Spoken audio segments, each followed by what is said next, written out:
It's on the box. It says this is not porn. Specifically states. Yeah. That's right. Can't be porn. Yeah. So I can cuss now, right? Go for it. I can say fuck shit. Now, guys, sorry for missing last week. Again, Mike's really busy. He's got a lot going on this year, and I'm not recording this show without Mike, so fuck y'all. What we will start working on is like best of type stuff when we miss. It's like a greatest hits album where we, as the purveyor of content, is cheating you, the audience, by just collaborating and combining things that we've already done into a greatest hits album. Yeah, that's right. That's what they all do.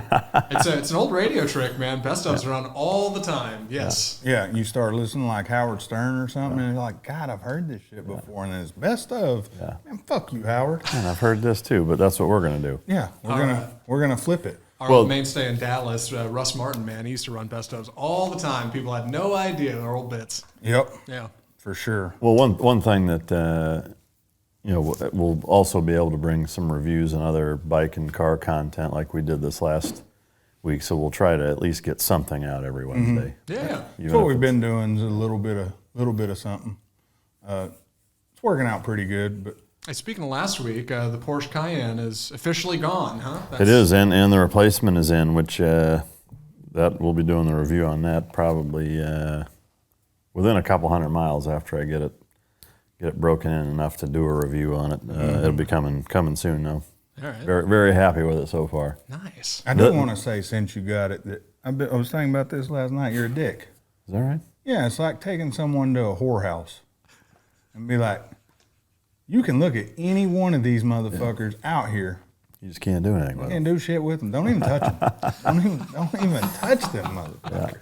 Yeah, it's the thing 2.0. 2.0 for sure. Yeah. It's a thing of beauty. Good Lord. Do we need another thing in our life? I remember the first thing was a whole... You can't have too many things in your life, Zach. That's a good point. My wife's got 5 things in her dresser drawer. Names for all of them. Names for every one of them. Yeah, that's a good. The bad part is every name I've came up with it just isn't a good name. It comes off really racist every time. Every time, yeah. Really? Oh yeah. But, it'll make sense when you see it. Yeah. Okay. Yeah. Yeah. So I was told not to open this on the air, so I didn't open it on the air. Yeah, it's already open. I opened it beforehand, and then I was told, well, you don't have to show it on the air. Well, because you told me that, now I'm going to show it on the air. For the people listening at home, what is this you're holding? This is a box that was shipped to us from a Patreon and a great viewer, Danny. Danny. We all know Danny in the comments. Danny. Yeah, Danny is about butt sex and things. It's about the size of a shoebox. So Danny sent us a plunger. A mini plunger. Mini plunger. Mike, she swears by this stuff. What is this? This is joints. So okay. You can do joints. You can smoke them. Smoke them. Is that joint pills or those? Yeah, joint pills. Okay. I wish it was real joints because this wouldn't be in the box anymore. Yeah. We never got that. Right. Yep. And then she got me a Hot Wheels. It's an AMG. It's green. What does that note say on it? Sorry, it's not purple. Sorry, it's not purple. That's okay. My balls are so close to blue, it's like purple. She got Mike a Hot Wheels. They don't make a Pista yet. So. God damn. A 458 though. That's a speciality right This is there. like Christmas morning, man. This Yeah. is great. Awesome. Yeah. And keep in mind, I opened this and now I'm putting it all in an order that I wanted to reveal. Oh, this is okay. I see. That's awesome. And this is for Zach. This one's pretty cool. Seriously? She got something for me? Really? Oh my Yeah. god. Why did your voice get so high just Because I got there? excited. Sound like a fucking chipmunk. Thank you. Look what I can do. And it's and it's a DeLorean on the back. Oh dude, my that's god, awesome. dude, that is so sweet. You can scan it and do all that. I didn't open nothing on it, so that's all I know. And just because the Post-it note Oh my gosh. that fell off. That's awesome. Okay. Let me see here. And we all remember the Pop Rock, so she got something for my wife. You know. Yeah, you know. Oh, Let me see. And then she got me something so I could sleep. Matt, sleep. Matt Sleep. Sleep. This is the greatest care package. Oh my god. Yeah. So The notes really kick it up a notch. That's true. great. Yeah. So here we go. I don't know if I should do this one last. So we got this coupon too. All right. And keep in mind on the box, if y'all didn't see it, this is not porn. It does say this is not porn on it. Yeah. Took me a while to find all the stuff. Thank you for everything you do, inviting us in your lives and all that. And guys, we thank y'all for watching. I do. Mike hates y'all. That's not true, actually. It's the reverse. Yeah. Whoa. Okay. This one, this is the... Jesus Christ. What does that say? Choke yourself or me. Oh. It says just kidding, but we've seen you in the comments, Danny. Hey now. This voucher... Dude, that's fucking classic. Oh, God damn. All right. Yeah, we can read that. Can you hold that up for your camera real quick? Got it. Perfect. Yeah. Oh, that's awesome. All right, Zach. Well, it's your turn. So All right. Yeah. I think we should use it on Zach right now. Yeah. Oh, God. Yeah. All right. It's crazy because there's handcuffs and rope in here. That's right. Go to Patreon for the uncensored episode. Yeah. That's Yeah. awesome. That's very kind, Danny. Thank you very much. Thank you That's so really much. cool. Yeah. So I kept part of my word. I didn't open it on camera. She said you didn't have to, Yeah, but she didn't say, not, she'd prefer you didn't either. So. she said she'd be embarrassed. But seeing as how you're not on a live webcam when this is going on, we can't see that you're embarrassed. So That's true. sorry. That's so sweet. Thank you. That's very Yeah. cool. Thank you. This right here is for getting, if your wife's tampon gets stuck. That's right. That is a hand plunger. Was that for a sink? I mean, that's a hand plunger. And actually, if you want the true definition of what this is good for, it's for unstopping sinks. Really? Yeah, you take it and you put it in your sink and you... Yeah. And amazingly, that's how my wife's butthole sounds sometimes. It's a good thing she didn't watch the show. It's a good thing. Yeah. Yeah. I still haven't got over the whole yogurt thing when she walked in on that. Oh, God damn it. That's fucking great. Yeah, so I wanted to get some of the fun out of the way. We'll talk about cars real quick, but with things going on in other countries, I'm going to play a little devil's advocate later. All right. Where I'm going to play Democrat All right. and let you answer the questions. I'm happy to do it. During the show, y'all may see me searching things, and that's me searching what's a dumbass Democratic question. What's a hot take? Yeah. So I know my views. I know a lot of Mike's views, and it's what we got going on in the country sucks pretty bad. But I want to get into some car stuff because since we've been gone, the Lamborghini Countach has been revealed. $2.5 million for a body kit on a Lamborghini. We'll even just say the nicest Lamborghini they made, the SVJ. Well, they got the Scion or Sand, whatever. But engine-wise, that's what it is. the same thing. Naturally aspirated V12 single clutch. With it, and this is what I told Mike yesterday. It reminds me of like having tons of warehouses, and you're doing inventory one day, and you go out there and you're like, holy shit, we made 49 sets of seats too many for some Countaches. What can we do with these? Yeah.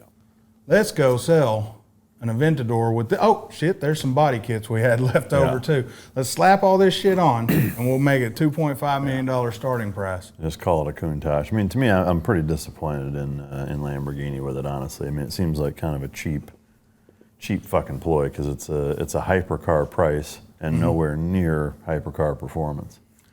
And here's my thing with you're in the biggest automotive group in the world. You have countless amounts of money to do whatever the fuck you want, to get around emission laws and things like that. Not get around them, but figure out ways to, if we sell X amount of Uruses, we can bring in this type of car. Yeah. And the Urus sales are off the charts. They're selling like crazy, which is mind-blowing to me how many people are that stupid. But I think they missed the mark with seeing what people are doing with the Huracan. People are supercharging them because they're just not fast enough. Yeah. And that's the starting. And then they're twin turboing. And with everything Ferrari's doing, they've already proven that nobody's going to look at Lamborghini stupid if they bring out a twin turbo V10. Oh, I know it. I mean, the research is there. The engine can handle it. Yeah. Well, and they could do a nice happy medium where it's 1,000 horsepower. An 850 to the wheel, type of build that's super safe, you know, that they're not having to, you know, do a ton of extra shit, you know, billeting parts and sleeving fucking stuff in the engine and all that kind of stuff that you're needing to do with these 1500 wheel horse fucking engines. And, you know, at that point you're competing with all of the big boys, honestly. Yeah. You know? I mean, so you do a 1,000 horsepower build, you know, so a modest twin turbo setup with, you know, maybe a few parameters done to protect the engine, and now you'd have a legit fucking hypercar, you know, and on their end with basically no R&D, because all the civilian assholes have already done it for you like that. Yeah. I mean, they could steal everybody else's hard work basically and put, again, modest twin turbo build and fucking have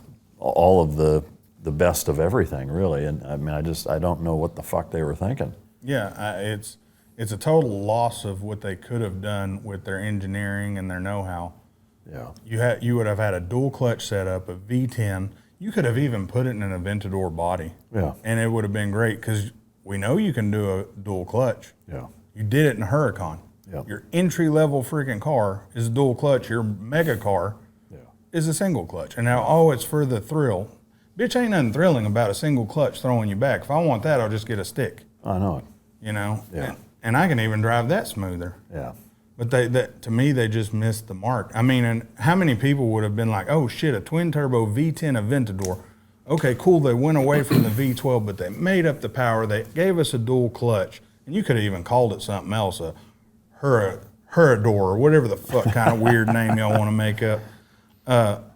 But they totally missed that mark. And I mean, if you're spending $600 on an Aventador SVJ right now, you would have easily spent $900 on a twin turbo V10 1,000 horsepower all-wheel drive car. Yeah, I mean, did they say how many they were making? Is it a limited? 49.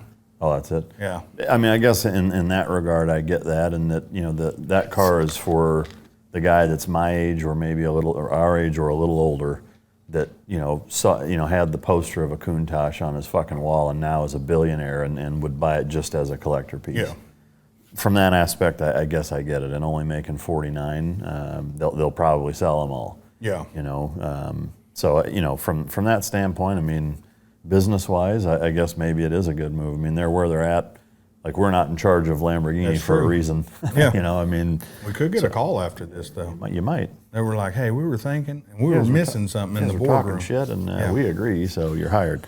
Yeah. Yeah, I mean, you know, obviously they know what they're doing, but yeah, to me, it's like, who is that car for? That's who that car is for, is uber rich fucking dudes that are, you know, 42 to 60 that dreamed of a Countach when they were a kid, and now it's back out in a nostalgia thing. But, yeah, and I think that where they're really hitting is the Countach, the older Countaches are selling for $1.8 million right now. Crazy.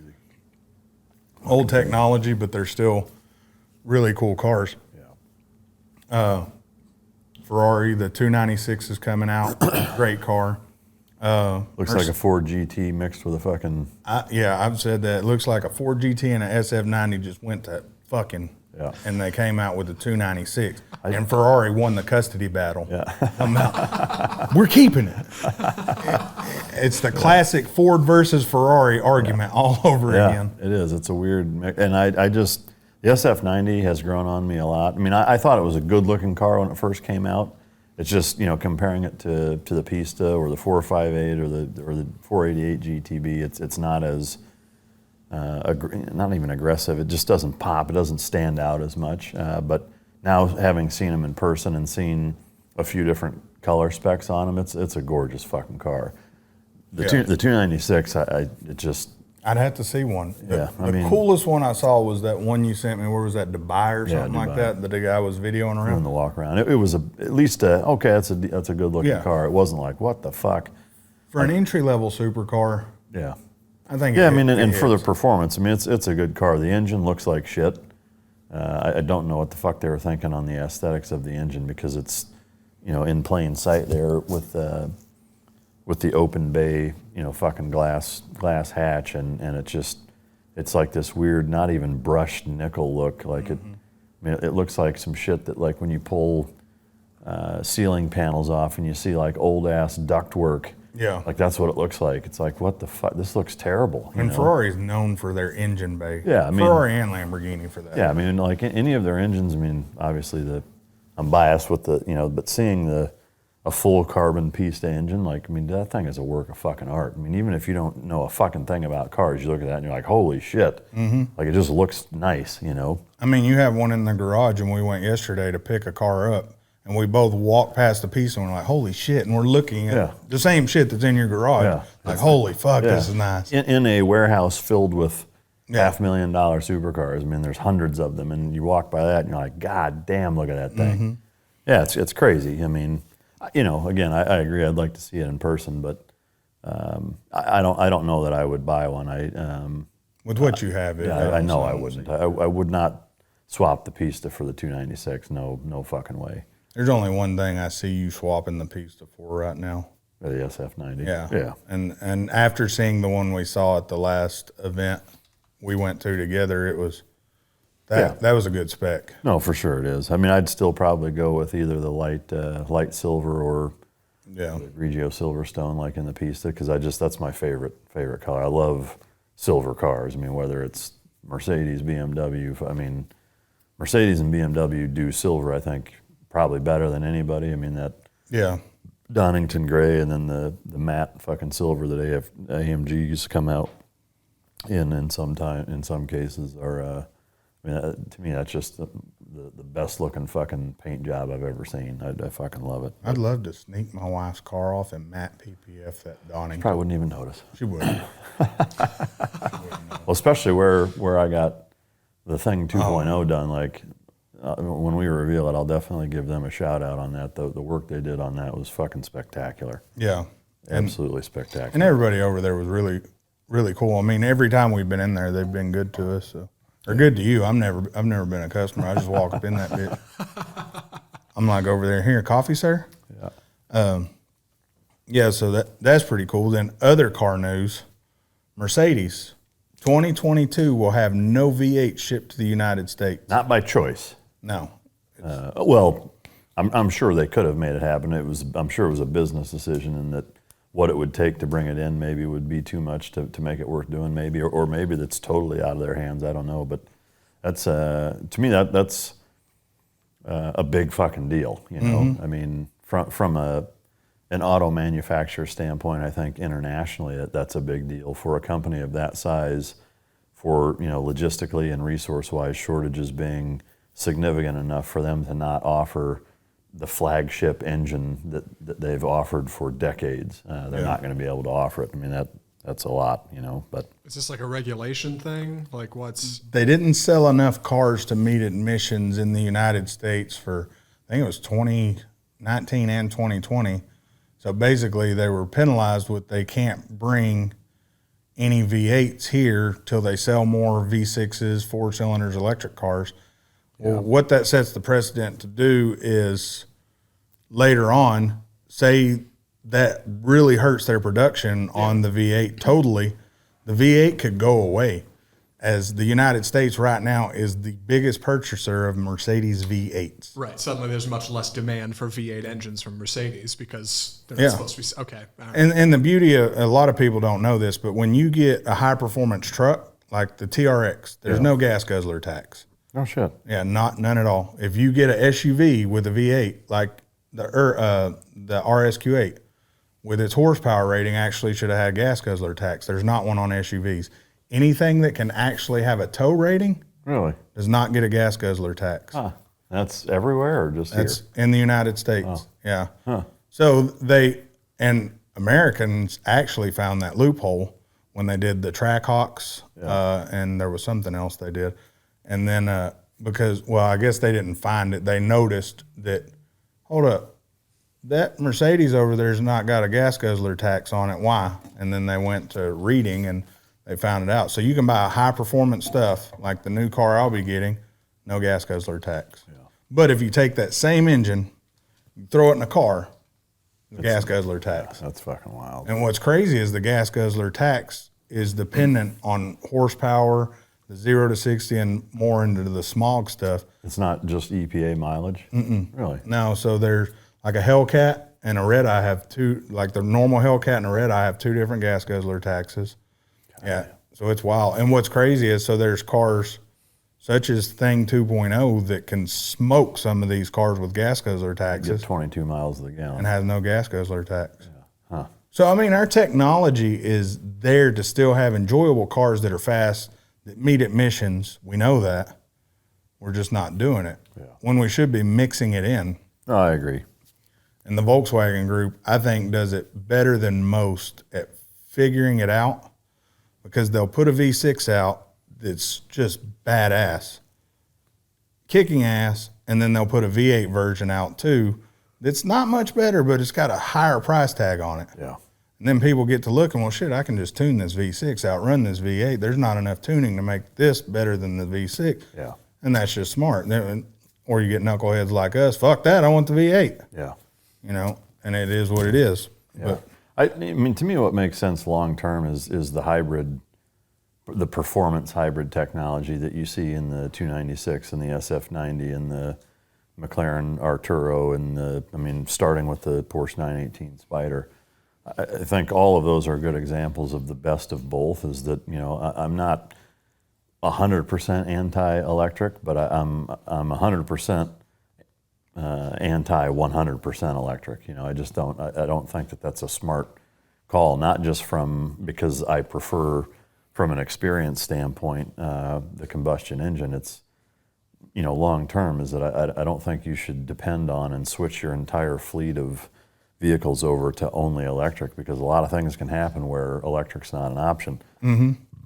You know, and I just think what I like about SF90, 296 GTB, the Spyder, whatever, is that, you know, if you have a platform where you can run it on electric only, or you can run it on combustion engine only, or you can run it on a blend of both, to me that just makes the most sense. You know, because then you can do either. You've got three different options. Like, if for some reason gas is impossible to get, well, you can go the EV route.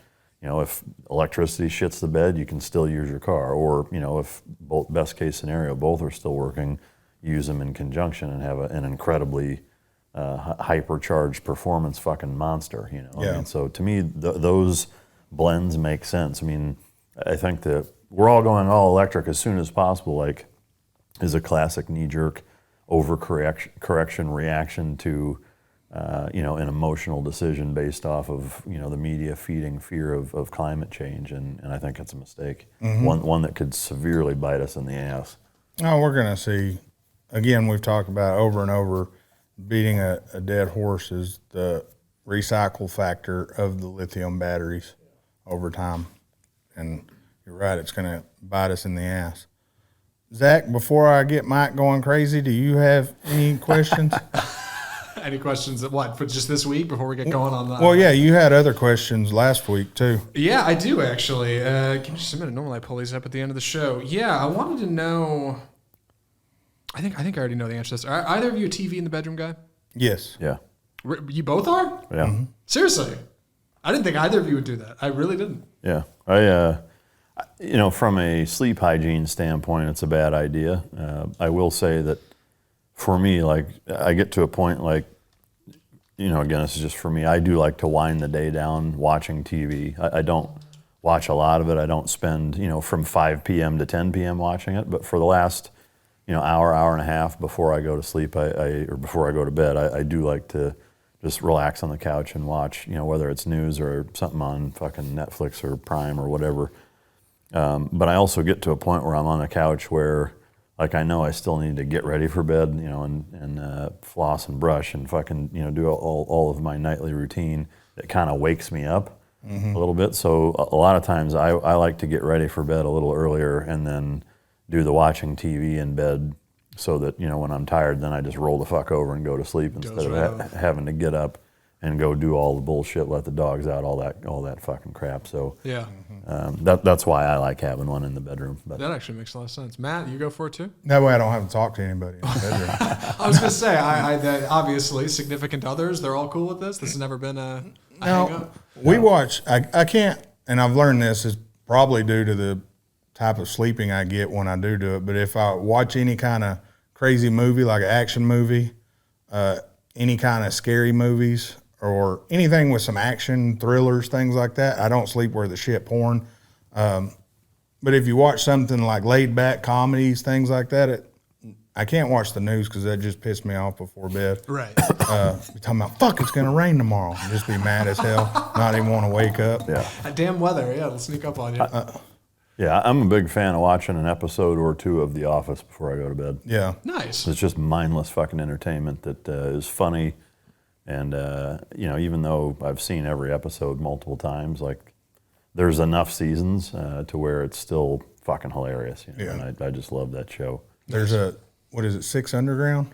Yeah. I think I'm on my 5th time of watching that right now. I don't watch it at night, but it's a great fucking movie. It's a Ryan Reynolds Netflix movie, right? Michael Bay made that, Transformers director. Yeah, you can tell because everything blows up and sparks everywhere. Well, a former teammate of mine, Remy, that I've had on the podcast twice, once for his book coming out and then again right after the George Floyd stuff, had a big role, instrumental role from a tactical advisory standpoint in that movie. Oh, dang. Remy had a lucky. I didn't know that. Yeah. That's awesome. All right, one more question for you before we jump into the goods. Best, I don't know if you got a good answer for this, best accidental nudity you've ever seen? In person or in a movie? I'd say person. You walk into a locker room and catch a dude, or you see a woman maybe. It's I'm going to go with always a woman, Zach. Yeah. Not ever a dude. It could be funny if you want. I've seen some fucked up shit in gym locker rooms. It's not like good news. Right, but I mean, it could be a laugh. It could be a story. Right, I'll just say, podcast. any of you motherfuckers that are using a blow dryer at the gym, y'all need to put a camera on that blow dryer to what other dudes are blow drying with that blow dryer.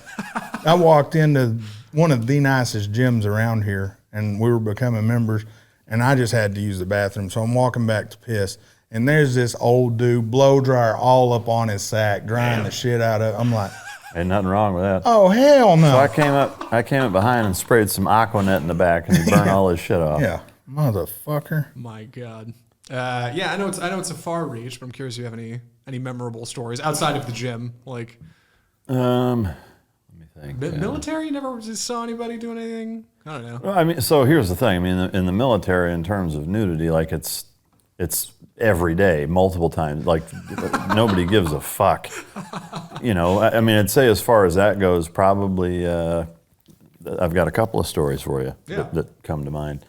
This was when we were in Iraq. My OIC at the time, officer in charge, was taking a shit, and we were there, right at the start where there were no forward operating bases and what have you, and there was an ammo crate, which is it's maybe 18 inches tall and 12 inches wide, maybe 10 inches wide, maybe. Yeah.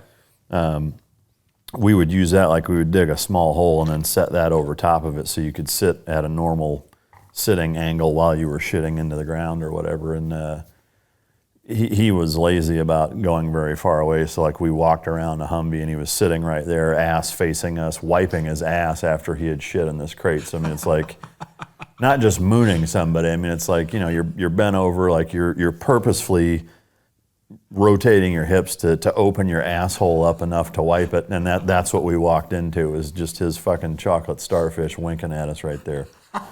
Another time, we were out in southeastern California, out in the Chocolate Mountains, doing some long-range desert land navigation training, and one of the training cadre guys was an older, heavier set guy, SEAL, but was about ready to retire, and so he was kind of over it. And this was back in the late 90s, right before you could stream porn, and so you're still using fuck mags to jerk off to. And same kind of thing, like we walk around this knoll like we'd gotten back early, and he was sitting on a Home Depot bucket upside down, completely naked. And then granted, it's like 112 fucking degrees and it's like 2 PM. Totally naked, just soaked in fucking sweat, holding a fucking mag, beating his dick and talking dirty to like the chick in the magazine. He's like, "Oh, it's a good fucking girl." So we stood there for like a solid 45 seconds, which felt like a month, because it was uncomfortable, and then finally it was just like, dude, this is fucking weird that we're standing here watching it. So then we busted him out, and of course, One of the things you'll learn about guys in the military, if you haven't, like, he wasn't embarrassed. He was just like, get the fuck out of here. I'm trying to jerk off. Like, he didn't stop, you know. He was just like, do you mind? I mean, that's the thing. Like, guys have no shame, and they're just like, they don't give a fuck, you know. And so, I mean, there's a million fucking stories like that you run into people doing weird shit naked, and it just, I mean, yeah, it's just commonplace in the military. Hell, Clint's enema story from Review's pretty good. Yeah. Well, hold on. Where can we catch that? Is that on the new thing he's doing? Yeah, I mean, fuck, he and I have told that story probably half a dozen times on different shows, but on my interview on Mic Drop with him, you can find it, or on Can You Survive This podcast that he does now, you can hear it. I won't repeat it because it's been told so many times, but It's a good story. Good stuff. Yeah, I heard that, and I lost a lot of respect for Mike. Well, I'm not sure what I was going to get out of that question, but I think those stories were exactly what I wanted. Thank you, Mike. Yeah, perfect. oh yeah. And then there's this other time. No, I'm just kidding. Yeah. Yeah, I haven't had any good accidental nudity with chicks other than someone accidentally sending a nude they weren't supposed to. Yeah, no, I mean, I have accidentally. Yeah, accidentally. No, I mean, there's been a few times living in San Diego where, you know, the weather's nice and there's a lot of hot fucking women out there that, you know, they're wearing like a real thin little fucking sundress or something, and they're out on the beach, and, you know, they bend over to fucking, you know, spread their towel out or whatever, and their shit flies up and they're not wearing panties. Like, man, I've run into that a number of times out in San Diego just because there's so much of it out there. But every single guy watching moves to San Diego. Yeah, That's right. San Diego population just tripled. Yeah, I figured we might run into more stories about dudes being morons than chicks. Like Hoping. Yeah. Hoping was more. When it comes to nudity, that's going to be a lot more common, I think.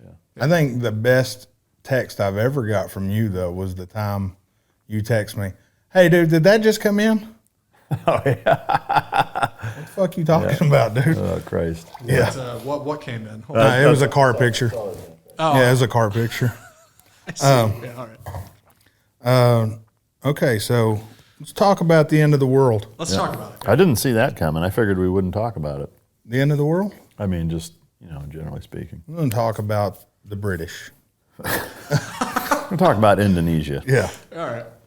So with everything going on, it'd almost be crazy for us not to get Mike's take on it. My take's pretty similar to everything Mike's going to say because, I mean, we talked about it a little bit yesterday.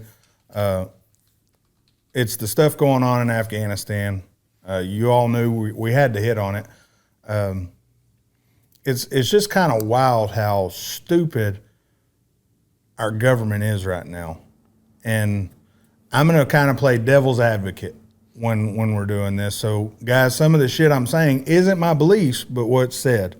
Like one of the things I brought up yesterday, and it was part of my thinking, and then after we talked, I went in and I really researched it, the first thing I'm going to say, and I was like, holy shit. You know, last night I was reading up on it, and it's that people in Afghanistan deserve what's happening because they're cowards, and they won't fight back. And you immediately gave me an answer to that when we were at the house, and your answer was, you remember? Yeah, so number one is that it's easy to sit here, you know, having never been there or never been to places like that, and not really have an understanding of what a truly oppressive government or regime or entity that controls your country, whatever you want to label them, to have never seen that. It's easy to say, well, why don't you just fucking fight back? And there's a thing I would add to that before I even get into the statistics is that, you know, you could say the same thing about what's going on here, right? There's a lot of people that bitch about masks and vaccines and whatever, and I would pose that same question: what are you doing about it? You know, so it's easy to complain and say, why didn't you just fill in the blank? It's very different when, you know, there's 700 masked gunmen rolling through your fucking streets, you know, stealing fucking women and shooting men that get in the way, or just because, you know, to really be in that environment, you know, changes the way that you think. Now, I can comfortably say that if that was happening here, yeah, I'm still going to go out fighting for that, but I've been through a lot of that. The other part of that I think a lot of people don't realize, here's where the statistics come in, is that, you know, the numbers aren't even completely tallyable because the difficulty in the logistics of maintaining records with the different units and where money goes and who's working for who and all that kind of stuff. But the last estimate that I heard was over 70,000 Afghan troops had died, since we toppled the Taliban the first time and had implemented Afghan security forces where we were helping train and equip them. Since that started, over 70,000, which I would say you could probably comfortably say over 100,000. But either way, that's a staggering number. If you think about the American lives lost, it's less than 3,000 in Afghanistan. Okay, and this isn't a pissing contest with numbers, but it does go to show that a lot of fucking Afghans have died, and that's just warfighters. People that volunteered or were put into positions of military service. There's been several times that civilians and collateral damage of other people who have been slaughtered in that country trying to oppose the regimes and whether it's Taliban fighters or Al Qaeda sympathizers or ISIS guys coming in. Tens and tens and tens of thousands, hundreds of thousands of Afghanis have lost their lives over the last 20 years. And that's at their house. Again, like for somebody to sit on their couch in the air conditioning with ice and running water that they can drink, and a refrigerator full of food, and a phone that they can tap a few times to order groceries that are delivered at their front fucking door, and then to sit there and be like, they fucking deserve it, they weren't fighting back, is a very disconnected fucking viewpoint that's frankly embarrassing, and just sheds further light on how good we have it here. To even have that naive and arrogant of an opinion says that we have it awfully fucking good here. So in that, there's a statistics piece. The last thing I would bring up is that all of those forces up until 2 weeks ago were doing as well as they were doing because of the infrastructure that we still had there. We had a very low footprint. We had 2,500 troops, but we had intelligence, we had infrastructure set up, we had networks of ISR, eyes in the sky, close air support that could be called in, and the Taliban knew that, which is why for the last several years, even though we haven't been doing any combat operations, us personally, we've been augmenting the Afghan forces with some of our drones, eye in the sky, close air support, et cetera. That's why you haven't seen this happen. This didn't happen until we pulled those from them. And so I would liken it to trying to put a junior high football team in the game against NFL players. That's kind of what it is that when we removed our expertise and that infrastructure and that network from being able to support them, they were left holding the bag with not the ability to continue to do that. And again, you don't even have to take my word for it. Just look at the track record. The Taliban didn't just all of a sudden wake up 10 days ago capable of doing this. They've been capable of doing that the entire time. They've chose not to do it because they knew what we would do if they did. And now we have a president and an administration that's feckless, and cowardice. I agree in that we should not be there any longer, but we in essence weren't. The threat of us being there was enough to keep them at bay, and the 2,500 troops that were there that were preventing what's happening from happening now, I think is worth keeping, that contingent of people there, again, especially because they're not in a combat capacity where they're going outside the wire doing things. I mean, the last combat casualty was almost 2 years ago. It was a year and a half ago. So it's just a very misguided viewpoint. And I, to me, it does bother me when people who aren't willing, who never have or were never willing, to fight on behalf of a nation or other nations, criticize people that have. I just think it's, it's kind of, when people bitch about police doing certain things, at a moment's notice because they saw a 3-second clip of body cam footage and now they're a fucking expert. You don't know what you're talking about. And, while yes, you're entitled to your opinion, you make yourself look very foolish, when you take those types of viewpoints. So, That's what I have to say about that. Yeah. What he said. It's good analysis, Matt. Well, for instance, on the people who are always like, we need to pull out. If you go back to almost anywhere that we've set up an operating base, at any point in time, we always keep troops there. Yeah, because what it took to set up that base, it's just smart. I mean, we still have troops in Germany and Japan. And we Italy, actually have 35,000 troops right now in Germany. That's what I was looking up. Yeah. And I mean, it's like, so y'all don't think 3,000 troops, which isn't a big number in troop count, sitting there making sure all these people are safe. And my analogy, I sent it to you, especially watching the plane.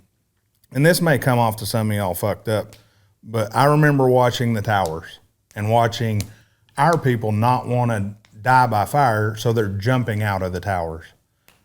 And no bullshit, I'm not Afghani, I'm not hey, I think these people deserve what they get, blah, blah, blah. I think these are human beings that are going through almost the same shit we did 20 years ago. They're watching people that were so scared that they're hanging on to the side of a plane to just try to hang on and get out of that country. And you're watching them fall. And I'm seeing people with memes thinking that's funny.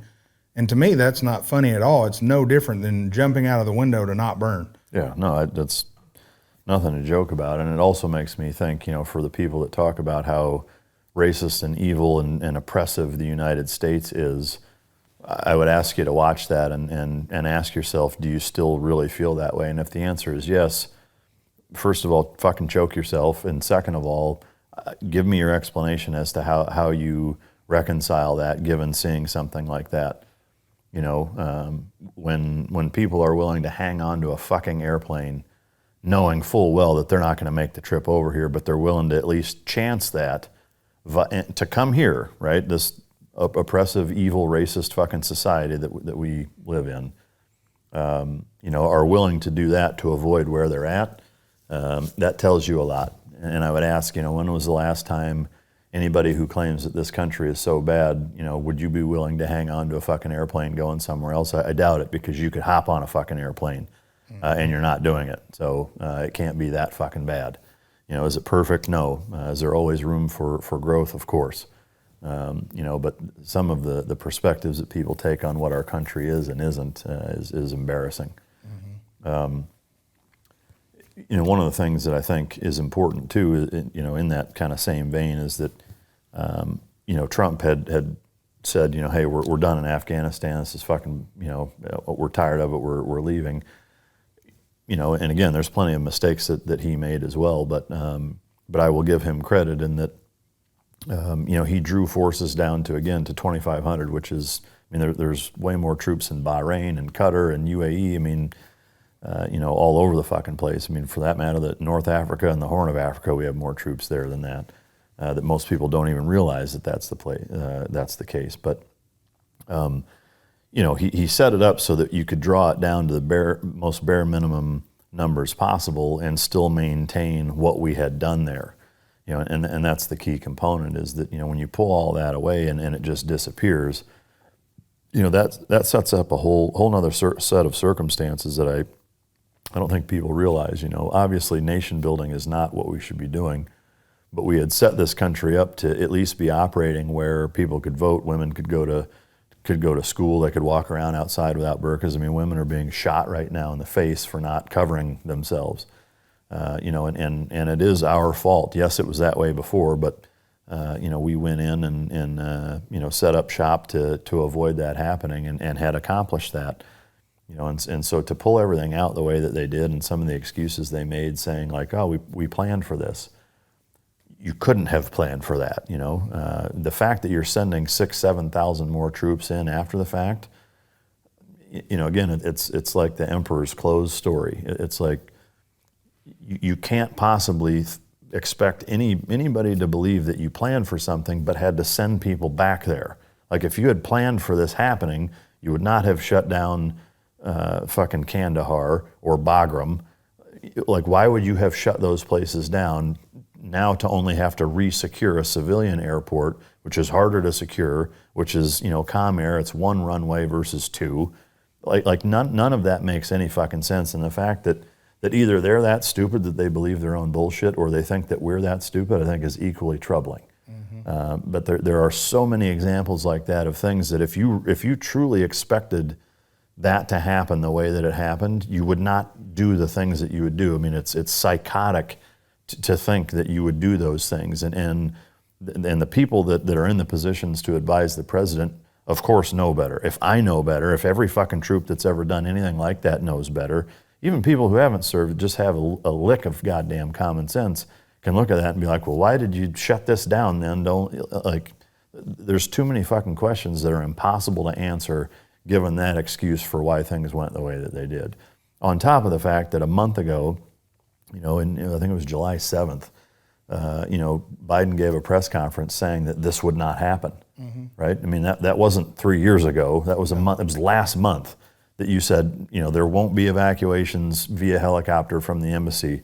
That there will not be all of this turmoil. The Taliban will not take the country back over. He said it will not happen. They asked, is this a possibility? Is this something you're worried about? No, it will not happen. A month later, you're telling me this is what we planned for? And you're having to make all these last minute changes of sending people back and resecuring stuff and people getting slaughtered in the streets. Like the fact that they feel comfortable enough bullshitting the American people is, if that's not alarming, I don't know what the fuck is. We have used car salesmen running the country. It's worse than that, because a used car salesman, you're just getting fucked out of a little bit of money. This is people's lives you're talking about. Yeah, these are lives. In every pull-out situation you see of the military, the way it goes is the UN or the embassy, not UN, the embassy reaches out to anybody they know that's in the country, and they let them know, hey, on this date, we're getting out of here. Yeah. We're leaving. They pull as many of these citizens as they can, get them out. If they want to stay on them, that's on them. Then they get their equipment out. Yeah. Then they get the troops out. Yeah, the troops are the last thing to leave because they're the security portion. This time we did all that. We skipped 1 and 2. Yeah. 1 and 2 can't happen. Yeah. Without the third piece there. Yeah. The troops are what are allowing all of those other things to happen. As an example, if that wasn't the case, then there wouldn't be 6,000 more boots on the ground securing that airfield if that wasn't necessary. So again, I would say, well, if you plan for that, why in the fuck would you have brought troops back first? And I've watched a couple of the debriefs with the Joint Chiefs and with the Secretary of Defense, and those two fucking dipshits look like Beavis and Butthead up there. They've got no answer to anything. And when I saw several instances where they were like they couldn't answer it, and then they just deflected. And then there was a couple times where the Joint Chiefs actually just said, yeah, I'm not going to answer that. Yeah. Are you fucking kidding me? Hey, fuckface, you work for us. Yeah. You will answer that. And if you don't have an answer, then you need to fucking go. Yep. I think Biden, Kamala, Joint Chiefs, and the SecDef should all resign fucking tomorrow over this. They should already be gone. If this isn't the most gross and embarrassing display of fucking incompetence that I've ever seen in my life, especially when you take a look at the fact that Joe Biden has spent 50 fucking years at the highest levels of government. 40 years as a fucking senator. There's only 2 from each state. That's a big fucking deal. Right? If you're a senator, you are very high up in the fucking United States government. 40 years as a senator during, the ramifications after Vietnam, the fucking Gulf War, Panama, fucking Grenada, Kosovo, Somalia, the fucking Iraq, all of Afghanistan. He was the vice president for 8 fucking years during Iraq and Afghanistan. So to me, there was a couple times where I heard, oh, we're going to learn from it. No, you're way the fuck past learning from your mistakes on this. Yeah. If 48 years of being a senator and a vice president during all of the shit that America's been through in the last 5 decades hasn't taught you what the fuck to do in a situation like this, you are never going to fucking learn, and you should just go fucking clip roses for the rest of your life, sip iced tea, and be glad that you're not hanging from a fucking bridge right now, honestly. Yeah. I'm dumbfounded at how this has gone as disastrously fucking terrible as it has. Yeah. Yeah, and what a lot of people aren't realizing, when we left our equipment there, we just made Al-Qaeda, or the Taliban, not Al Qaeda. We made the Taliban the strongest fighting terrorist organization there is in the world. Yeah, I mean, they have, M4s. piles of our latest and greatest, most cutting edge, latest generation technology, everything. Sniper rifles, area weapons, point weapons, fucking night vision, drones, helicopters, fucking intel network capabilities, computers, comm gear, crypto comm gear. I mean, holy fuck, they have everything. Yeah, and we left them there. And our president and our government now want to feel like heroes that we're sending 6,000 troops back, that we were fighting people who weren't armed this way originally. Yeah. And now we're fighting people armed exactly how we are on their home turf. I mean, I would say we're not really fighting them. Yeah, we're securing. But there's an element of, and again, it speaks volumes to the last 2 decades of what we've done there, is that they have a healthy respect for what we are capable of. Yeah. But I think that healthy respect diminishes day in, day out with the current administration doing what they're doing. It's fucking bad news. Yeah, and I mean, we talked about this too. What do y'all think is going to happen with our technology? China's already sat down with the Taliban. I mean, no, I can tell you, China and Iran are going to finger fuck every piece of gear that's over there. I mean, the same way that parts of the aircraft of the Bin Laden raid were shuffled off to other countries. After that, Pakistan sent them all over the fucking place. God knows who got a hold of it. I'm sure China and Iran. But yeah, it's just such an unforced error that didn't need to go down that way. Left a lot of people hanging to dry, and just really fucking soured the last 20 years of sacrifice that this country has put forth on behalf of the nation of Afghanistan. It's fucking criminal. So I'm going to wind this down a little bit unless you have more to talk about. That way we can get into some happier stuff. It's kind of like watching a scary movie and then you got to turn on the Three Little Pigs or something to calm the fuck down. Is that porn? It is a porn. It's a good one too. Yeah. Like Goldilocks or whatever gets fucked by the pigs. So for those of y'all who have never been raised in a military family or anything like that, watching Mike yesterday as I'm sitting there at his house was no shit reminiscent of watching my dad watch the news. It's like, because of the shit y'all been through and done and fought for, you have every right to just sit there and be pissed. But it's like, I mean, I got to watch you cuss your TV out several times. And some of it, while it is funny how it's going down, you can't laugh because the situation, 100% of what you're saying is fucking true. Yeah. Like you could tell you wanted to be in the room and just choke the shit out of one of them motherfuckers yesterday. And I was like, holy shit. I'm fixing to call. It's a dire situation. Fixing to call Mike Chuck. That's my dad's name. No, I mean, it's a dire situation, but for me, the frustrating part about it is that the people that are up there as mouthpieces for the administration, and even here in Biden talk, or really anybody, is that I know better. It's dishonest. Which means I know that they know better. Yes. And they're standing up there just lying to the American public to scapegoat it, instead of saying, hey, this is our fuck up. You can't have it both ways. You can't say the buck stops with me, but Trump put us in this mess and there's nothing we could have done better. Like, well, then the buck doesn't stop with you, because you can't follow it up with making excuses as to why things went fucking terribly wrong, and pointing the finger at a bunch of other people and saying there's nothing we could have done better. Like, again, that's not leadership. It just isn't.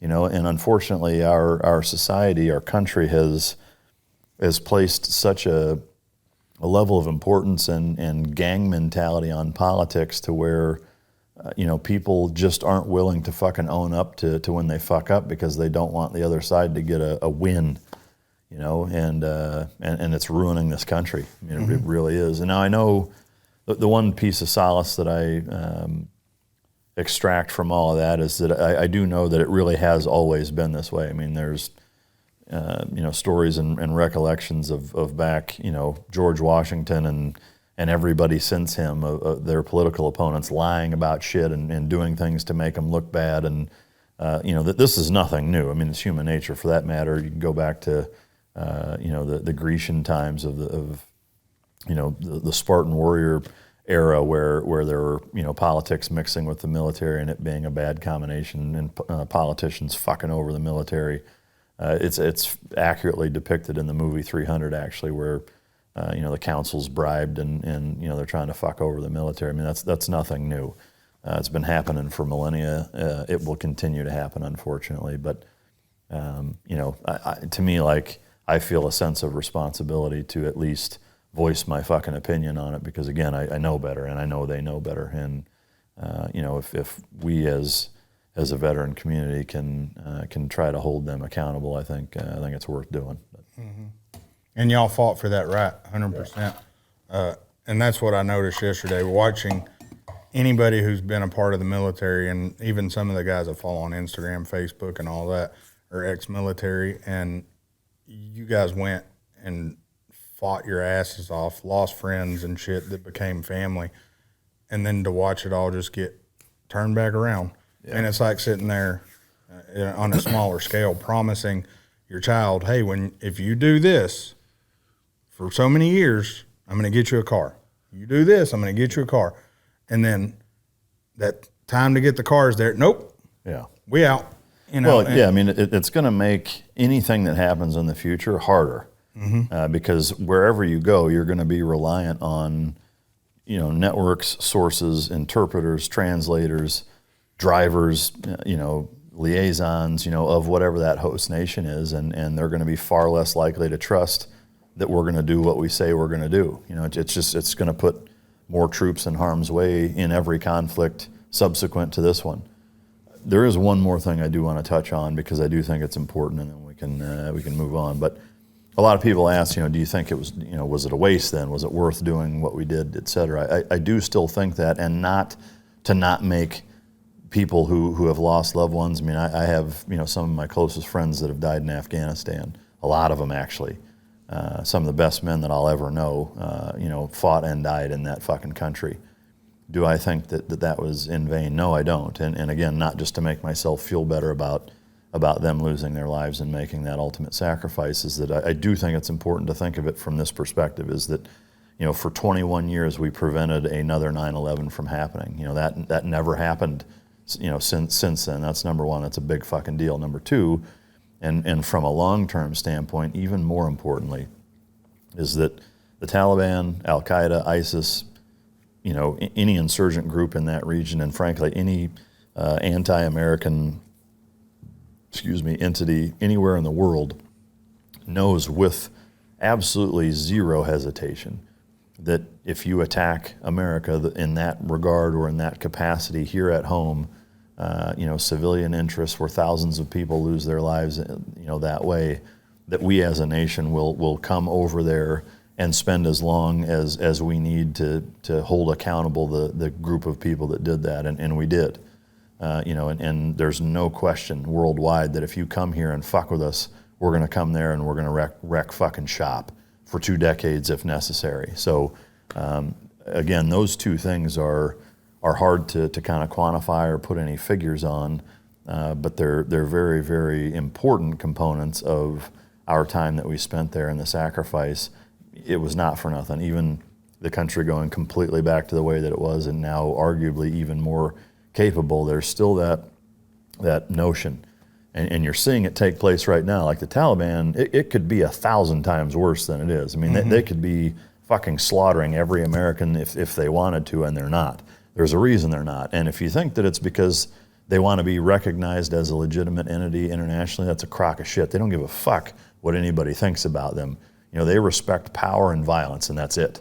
That's all they fucking respect. And the reason they're not doing what they're doing, or the reason they're doing what they're doing and not doing what they could be doing, is because they know if they do, we will go right the fuck back over there and bomb the ever-loving shit out of them, and flood, 100,000 fucking troops, and it'll go right back to the way that it was. And they don't want that.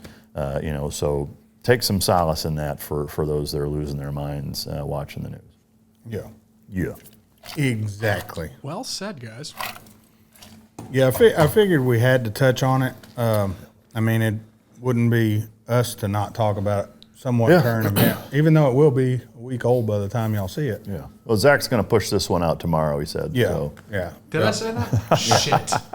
Yeah, so what else could we talk about? We could talk about more cars. We could talk about Zach's sister. I had a question. I'm not sure if this is the right show for this. I had a question from the Mic Drop Patreon about cars.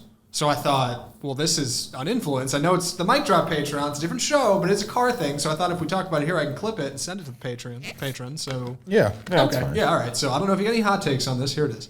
Natalie on Patreon said, can you review what you would expect from the Jeep Grand Wagoneer before it comes out? If she can send me her boobs. I've done a lot of research and want to order one, but they wouldn't come in until January, probably. Jeep Grand Wagoneer. Any takes? So my take on Jeep as a whole is I'm not a fan of really any of their newer stuff with the exception of the Trackhawk. Now, I'm going to caveat that with I'm very one-dimensional when it comes to what I want out of a car from a performance standpoint. Yeah. So given that, like, I'm not a fan of any cars that don't, really excite me when I'm driving them. So take that with a grain of salt. Now, the second part of that is I would ask, what are you using it for? And that really needs to drive. I mean, it's no different than the job you want, or like when people ask me, hey, what dog breed should I get? I want a dog. It's like, well, fuck, I need way more information than that. Like, how old are you? Do you have any experience with dogs? What's your living situation like? What's your employment status like? Monetarily, can you take care of things? There are a lot of things that are going to help drive that decision, and this is no different. Is that, do you live in New York City or do you live in rural North Carolina? Do you want to go camping a lot, or are you commuting to work every day in the city? To me, those are all big ticket things that I would want to know, before I do that. I'll circle back to just like, what's her name? Jen Psaki at the fucking, the press secretary always saying, circle back, I hate that shit. And I just used it like an asshole.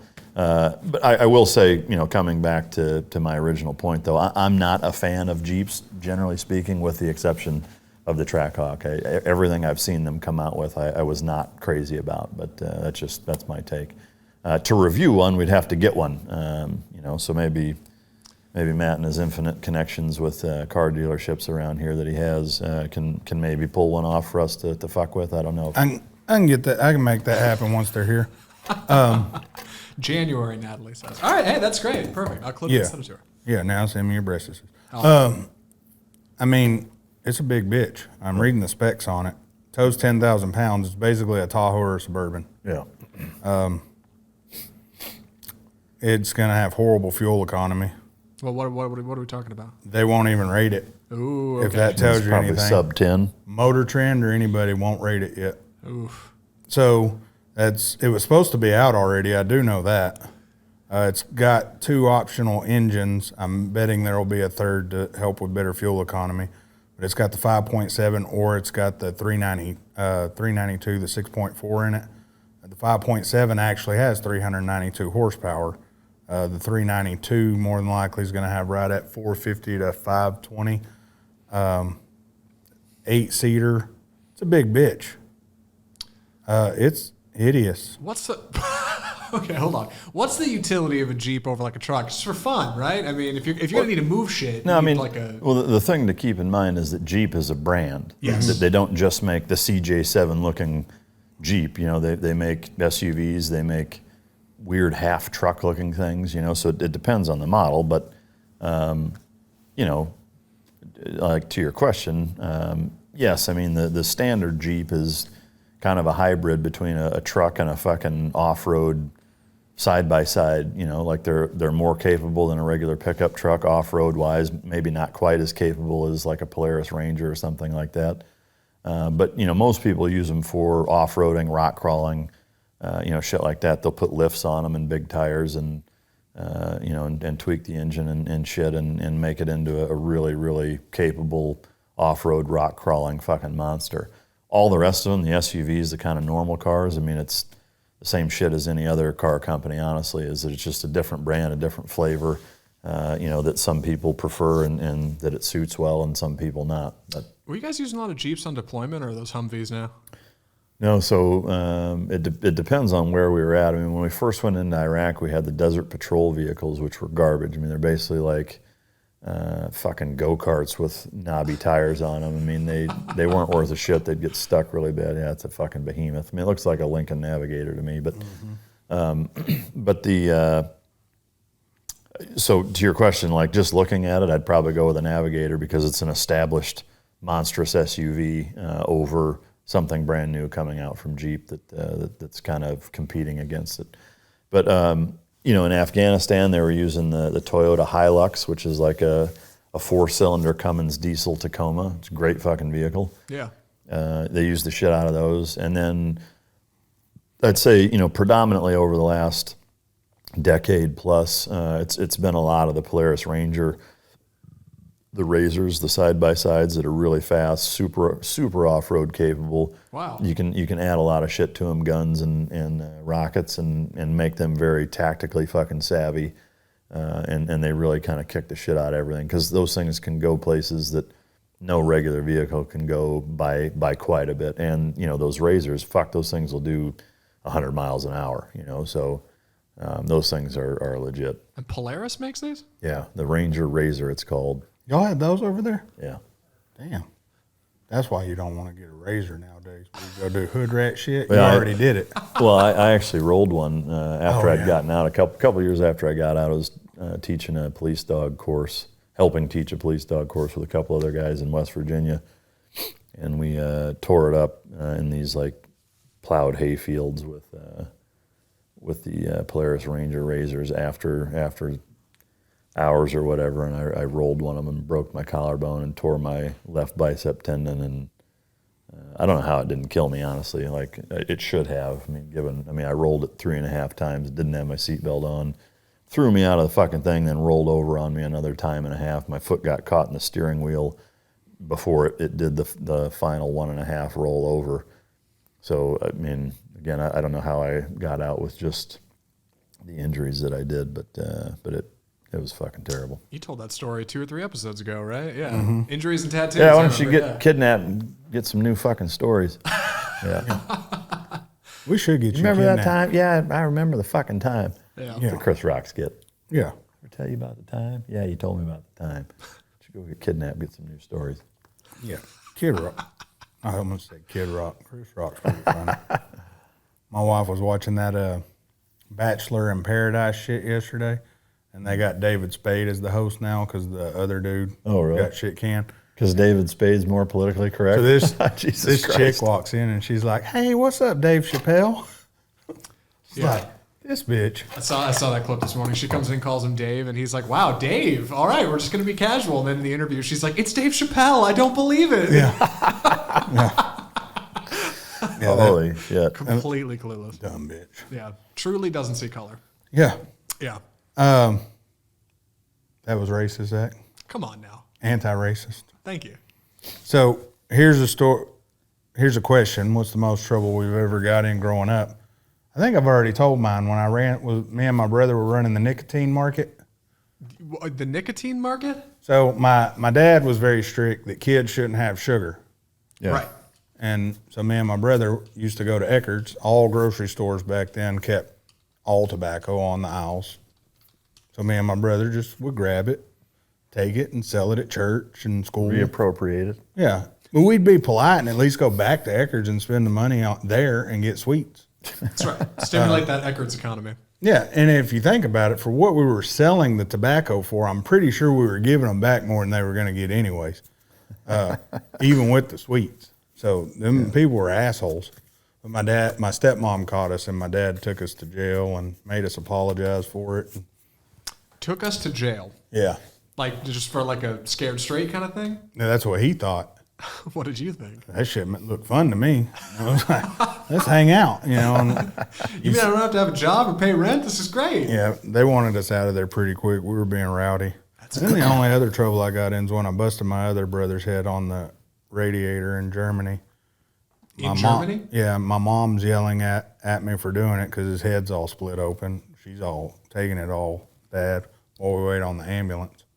And me and my same brother set that up. Yeah. Busted his head open, and my dad came up yelling at me and then tells him, what happened? And he was trying to take our money, man. My dad was like, well, good job. Like, Spend your money. Was this the same brother you shouldn't go hunting with? The one that we busted his head open? Yeah. Yes. Okay. But the one that I'm always in cahoots with is the one who's always in our chat, James. Yeah. Yeah. You met James the other day. Yeah. He was a bad influence, man, now that I'm thinking about it. James, you're a horrible brother. Uninfluenced. Well, the good news is, though, he taught me how to become a business owner. Yeah. I learned at a young age how to take supply, get demand, and then you go buy shit you want. Yeah. I want cars now, so I do my shit. I go get cars. I wanted tweets back then. Yeah. Someone asked me last night, I was telling that story, and they're like, so what'd you learn? And I said, well, my dad told me on his deathbed he knew I was going to be a businessman based off that when he put us in jail and all that. He said he knew right then I'd be successful. And the guy was like, so what'd you learn? I learned right then I was going to be a fat fuck because I'd do anything to get some sugar. Oh, that's fucking great. That's hilarious. What was the most trouble you got in? So admittedly, I didn't get in a lot of trouble growing up. There was really one time that stands out as me getting in legitimate trouble with my mom. So I had a best friend named John for a period of time.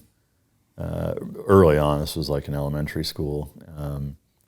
So he was my age, same grade, and then my second oldest brother was best friends with his oldest brother. So it was like, brothers that were the same age, both best friends. So a lot of times we would end up, we're either all four at their house or all four at our house or whatever. And in this instance, they were at our house. And we had these two big pine trees out in our front yard that were probably, let's say 50 or 60 feet tall, so you could get up 40, 50 feet, and still be, enough trunk to not bend the fucking tree over. And so they were way up, towards the top. And so, we started throwing fucking shit at them up there. We started throwing just like dirt clods. So John was, packing fucking dirt and hand it to me, and I'd throw it up there, and we were trying to hit him. And just out of the fucking blue, he decides to take a fucking rock and stick the rock in the middle of the fucking dirt, and I didn't even know it. And I've hucked this fucking thing up, and it hits his brother right square in the middle of his forehead. Just splits his fucking head wide open. Falls out of the fucking tree, hits like 9 branches on the way down. I was like, I fucking killed your brother. So he's laying in the fucking dirt, bawling, screaming, fucking blood every goddamn where. And of course I'm like, holy fuck, and I'm like, I don't know, 9 maybe. Yeah. And so I run inside and get my mom, she comes out. And of course, now I put myself in her shoes, and it's like, somebody else's kid is your house and it gets fucked up. That's embarrassing. It sucks. That's the last thing you want is to call somebody else's mom and they're like, yeah, your son got fucked up by my son on my watch at my house. Plus your homeowner's insurance. Yeah, plus. She was fucking pissed. And my mom doesn't get pissed. That was really about the only time I've ever seen her legitimately fucking angry. And she fucking grabbed my ass and was like, she knocked the shit out of me a couple times, was yelling at me. And again, it's like I'd never seen her mad like that. So she got him cleaned up. And once he was calmed down and cleaned up and the bleeding had stopped, it was an 1.5 inch or so gash, pretty decent, but nothing too fucking crazy. And, everything subsided. And I don't even remember. I know that I was in trouble for, a couple of weeks after that. But that's really the only time that, in thinking of growing up, where I really got in trouble outside of the time that I mentioned, I think on the last episode, where I got mouthy with my 5th grade science teacher and he whipped my ass. Those are really the only 2 times I ever really got in trouble that I can recall. I was, my whole family, it was almost like, looking back on it, it's very, very rare. We were very much like fucking Leave It to Beaver. Mm-hmm. Everybody got along. My parents never fought. They're still married. They've been married 50 years. They don't even argue. I've never heard either one of them raise their voice at one another. All 4 of us kids got along really, really well. Me and my older brothers, we'd wrestle and kind of fight once in a while, but nothing crazy. We weren't stabbing each other and fucking, pushing each other out in front of traffic like it sounds like you and your brothers were. Sometimes you gotta, try to take one out. You know what I mean? We were, in comparison to what I've seen as an adult with, other guys that I've been friends with, hearing about their childhoods or just seeing, kids' friends and how they interact and whatever. You know, we were always really, really good to each other and had a really positive childhood. But. Yeah. And I could definitely, I mean, you hear the stories that you tell, and then I've met your mom and dad, and it's like, yeah, I get it. Yeah. And your dad, I just love hanging out with him. He's a fucking trip. Yeah. The folks are awesome. And I'm a horrible influence on your kids because every time they're asking me, so what did you do here? Well, there was this one time I had a line of cocaine. Oh, good Lord. It was on a stripper's ass. Did I say The good thing is they know better. Yeah. I mean, I've fucked with them long enough to where they're like, whatever. Yeah. Yeah, I love messing with them. That's an important skill growing up, man. To be able to see through bullshit. I mean, it's a crucial fucking skill. Yes. I mean, that's the difference between homeschooling, small private schools, and public schools. A public school will teach you to sift through the bullshit. Mm-hmm. You know, a lot of times you'll learn the hard way, but that's an imperative fucking skill set. No two ways about it. I mean, to me, that's about the only fucking benefit you get out of public school. Yeah.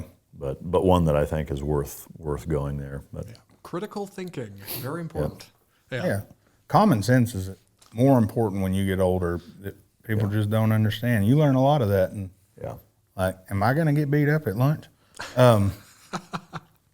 Any hobbies that were a complete waste of money, time, and you lost a lot of money in it?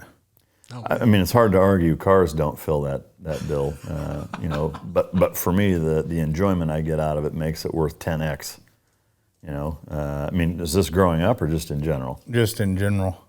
Yeah, I mean, not really. You know, because to me, again, I mean, I say that in jest. You know, to me, like the experiences that you make, to me, are arguably the most valuable things that you do as a human being.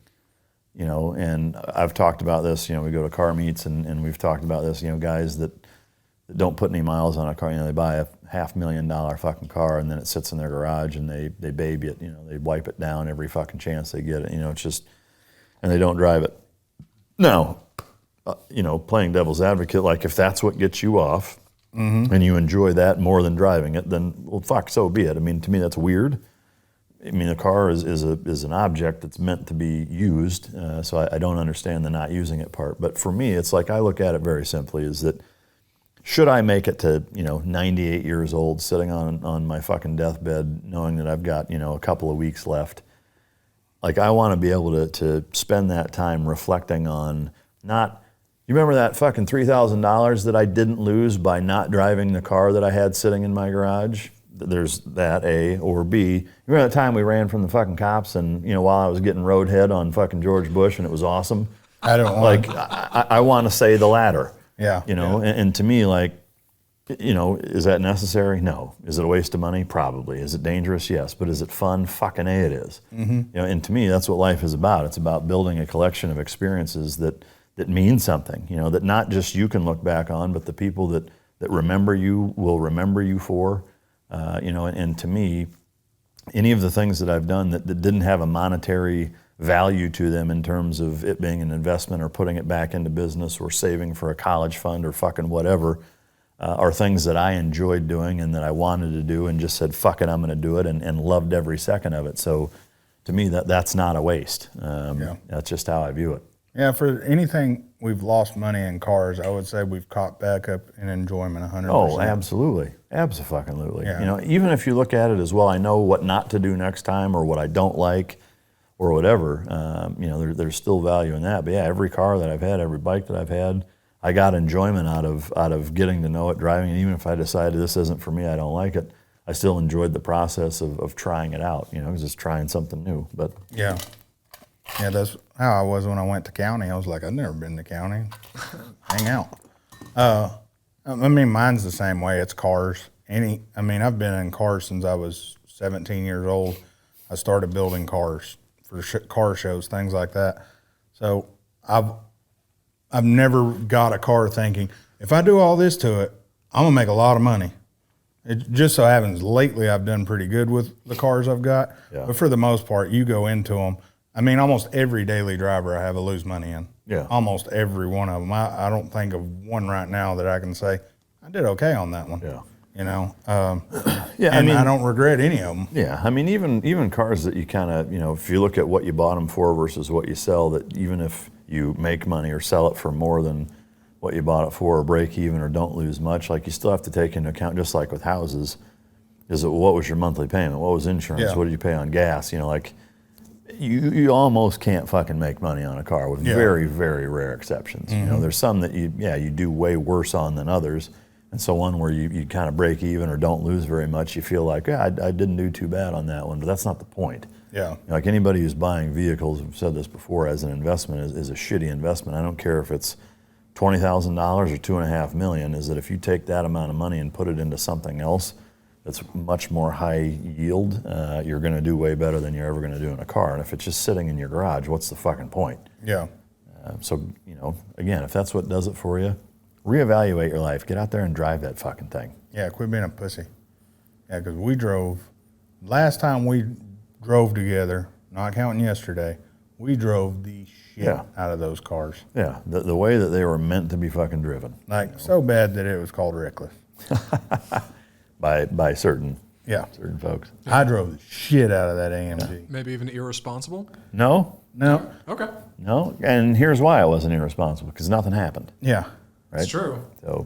So when I was selling the RSQ8, because it's going away today, the guy it's the business partner, the guy with the green Lamborghini buying it, and the guy was like, did he take care of it? And he said, no, he fucking drove it.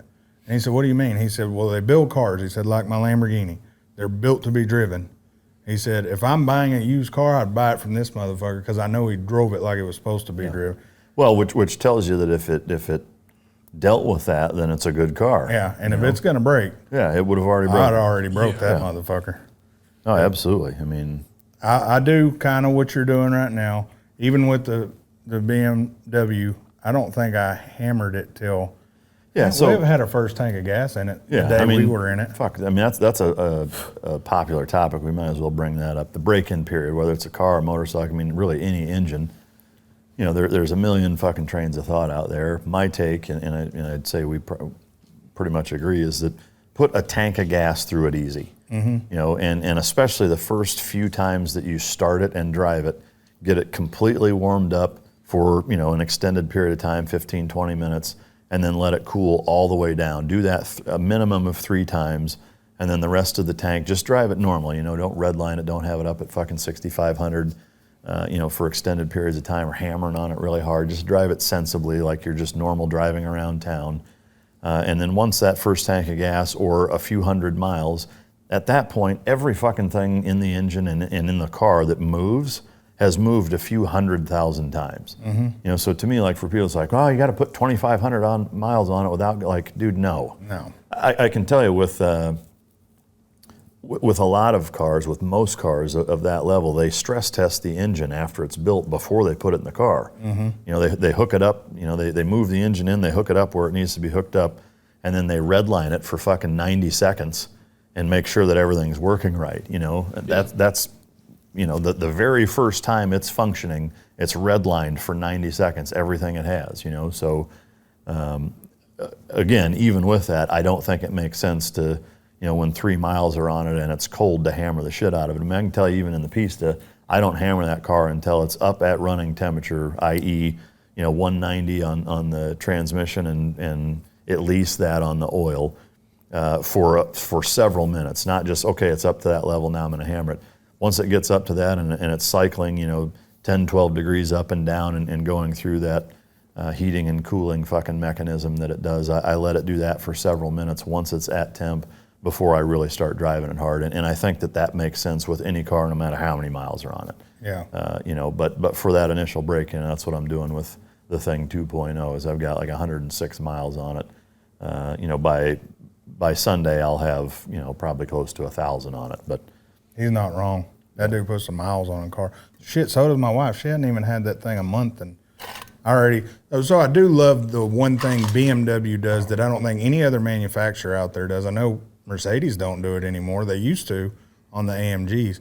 But BMW, you can't use launch control till you take it in for that break-in period, whatever they tell you it is, and it starts. You know, there's a little yellow bar every time you start it up. Yeah. You can't launch the car. That's turned off. Yeah. It's not at its full power. Yeah. So they tell you don't go over 5,000 RPMs, but you can. Yeah. And you can be pretty aggressive with the car. Again, do a tank of gas, get it through a few heat cycles, then just be aggressive with it so the computer can learn you. But then once they unlock that car, dude, it's full beans everywhere. And that's a smart way for a manufacturer to be, and not all of them are going to do it. Like the thing 2.0, they know what they fucking built, and they're sitting there, oh man, every time one of those are sold, they're like, I hope this motherfucker goes 500 miles. I hope he breaks it in right and drives the shit out of it. Yeah. And, I would say the majority of people that get something like that, the type of people who own it would. Yeah. I would say 90%, and then there's a 10% of motherfuckers like us that are going to drive them and see if the wheels will fall off. Yeah. So the motorcycle, the Aprilia, no, I didn't break it in right. I rode the shit out of it home. But if I break an Aprilia, it's $2,500, $3,000 to rebuild the engine. If I break the AMG, tens of thousands. Tens of thousands of dollars. If you break the pista, six-figure rebuild, and the BMW, if I break that engine, anytime you get in the performance models of anything, when you break it, it's expensive. Now, we're not saying take your Toyota Camry and be gentle with it. No, those things don't have break-in, and again, you're probably not going to hurt it. Matter of fact, that thing will probably hurt you before you ever fuck that car up. Yeah. Toyota, Lexus, Subarus, things will go forever. Well, like even my truck, same thing. It's got the 3.5 liter V6 twin turbo EcoBoost engine, so it takes premium fuel. Even with that, like I put a couple hundred miles on it easy before I, went to stomping on it. I've had that truck 5-6 weeks now. Yeah, I've got 10,400 miles on it. In 6 fucking weeks. And the moral of his story is he does not let me drive them until they're broke in.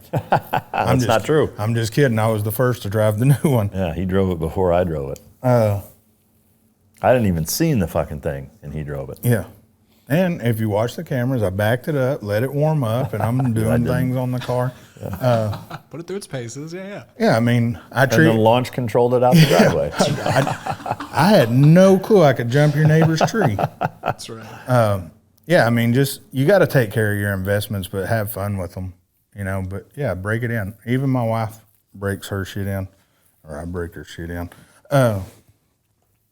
What else we got? Someone asked, have we ever had a tarot card reading or a psychic reading?